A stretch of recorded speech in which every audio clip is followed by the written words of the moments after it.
আর কত হাতে চুরি করে ঘরে বসে থাকা যায়।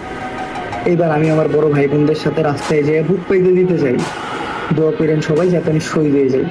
এই কথাগুলো বলার কারণ হলো আমি একজন ছাত্র, এবং ছাত্র হিসেবে একটা যৌক্তিক আন্দোলনে রাস্তায় বুক পাইতে দিয়ে বুকে আঘাত নিয়ে শহীদ হয়ে যাওয়া একটা গর্বের বিষয়। অলরেডি আমাদের বাংলাদেশে অনেকে শহীদ হয়ে গেছে। দেন 2018 সালে যখন প্রথম কোটা আন্দোলন হয়েছিল, তখন আমি ছোট ছিলাম, তেমন একটা বুঝতাম না। ওই টাইমে আমি ঢাকা হাউস বিল্ডিং গেছিলাম একটা ফোন কিনতে। তখন আমি আমার বড় ভাই বোনদের আন্দোলন করতে দেখি। তো ওনাদের আন্দোলন করতে দেখে শখের বয়সে যায় আমি ওনাদের মাঝখানে বসে আন্দোলন করি। তো এক আপু আমার এই রুটি কলা দিয়েছিল, আমার মনে আছে। তো ওই দিন আন্দোলন শেষ হয়ে আমি বাসায় ফিরে আসছি। যখন 2018 সালে আমি তেমন একটা বুঝতাম না, ওই টাইমে আমি এই আন্দোলনে ছিলাম।